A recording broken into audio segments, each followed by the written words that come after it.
Hello, welcome everyone to my first ever Faceless podcast or videoless vlog. This is my first time trying something like this, just sitting down and recording my thoughts, but I've been writing blog posts on Medium and Substack for quite a while now, and I figured why not try talking for once. So today I wanted to share what's been on my mind lately, and that is why I've decided to leave Korea after 15 years and why it feels right to move back to Ireland. I moved here to Seoul, South Korea as a teenager in the middle of my third year of secondary school, and I finished my secondary school education, finished my university education, and I found a very, very good job. Along the way, I made a bunch of memories and I met a load of great people, and I built a very good life in South Korea. Things just worked here for me, Education, they call it stressful and hard, but I didn't think that it was, too difficult. If you just put the effort in, you could have done it. But simple lifestyle differences here in South Korea just made life here so much better. Buses and subways and other means of public transportation was easily accessible.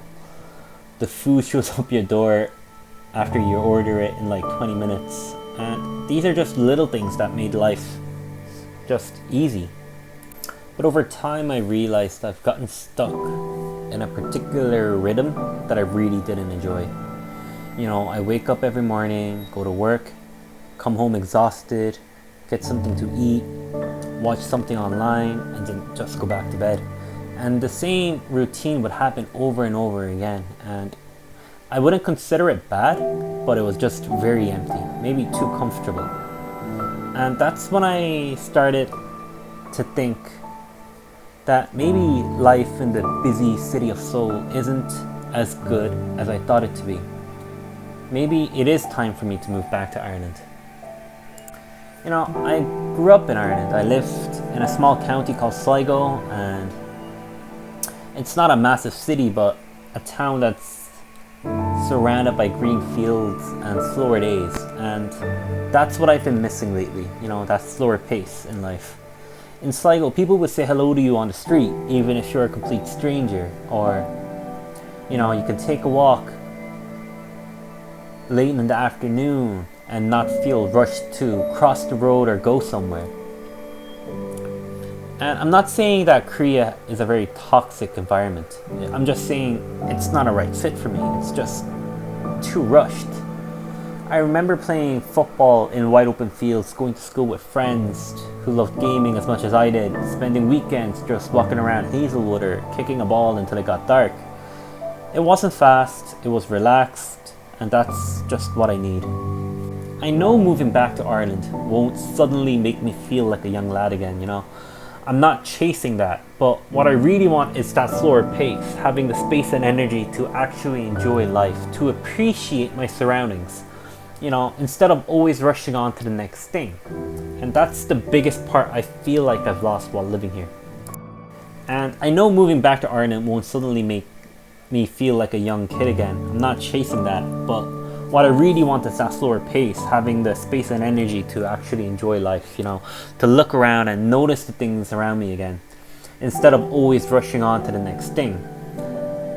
That's the part I feel like I've lost while I've been living here in South Korea. Now, I'm not saying I'm packing up my things tomorrow and moving back to Ireland overnight. Now, I'm not saying I'm packing up my things and moving back to Ireland overnight. That's just unrealistic, possibly impossible. But right now, I'm planning on moving back to Ireland within 3 years. So let me explain to you why I've chosen 3 years. Firstly, there's a lot of things to sort out. I want to get married before I go.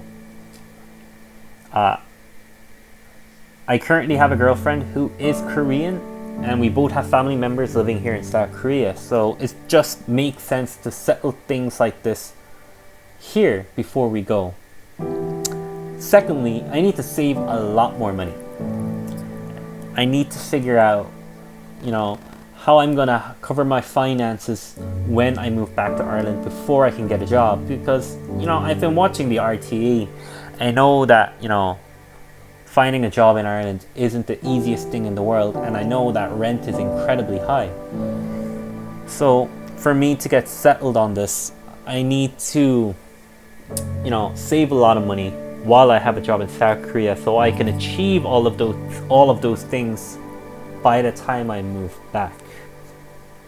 And also, getting married in Korea is quite expensive. They usually say that you need to pay about 25,000 euros to get married, maybe 5,000 euros more for the honeymoon. But even though I have a good job or a stable job, I'm going to need at least 6 months worth of money saved so that I can use while I am job hunting in Ireland. And the final point, or the final thing that I really need to prepare is I need to become more competitive. I know that I have a lot of work experience here in South Korea. I've been working for about the past 4 years now, and I'm going to be working for 3 more years. So 7 years worth of experience might be considered competitive. However, since I'm moving regions, I'm going to need to add more to my expertise if I'm going to be competitive in the job market. But I need to prepare that whilst I'm in South Korea. I'm gonna be studying for a lot of different types of certificates, or just studies, so that I can add to my resume or CV. I grew up in Ireland. I lived in a small county called Sligo, and it was a very quiet town. It was surrounded by massive green fields. The school that I went to, Summerhill College, had like 4 to 5 big fields that were just used to play sports in. And I just missed the days when I could freely talk and walk with my friends in small neighborhoods or parks like Hazelwood, or just kick a football around until it got dark. It wasn't fast, it wasn't stressful, it was just exactly what I need right now. And I know moving back to Ireland won't suddenly make me feel like a young kid again. I'm not chasing that, but what I really want is that slower pace in life. Having the space and energy to really enjoy life, to look around and notice the things that, instead of, and to finish the 3 points that I've mentioned, I think it's going to take me about 3 years in general. And it's not short, and I really want to go back to Ireland as soon as I can, but that's just impossible. So in the future, I hope to share this journey with you. And before I move out to Ireland, I'm planning on traveling around Korea, and I'll try to record everything that I do and share it on YouTube and my blogs. And once I get an audience, hopefully I can start talking to my viewers through a comment section. Fingers crossed. So if you like this kind of honest storytelling, leave a like, subscribe, and comment, and follow me on my journey. Thanks for listening, and I hope you enjoyed it.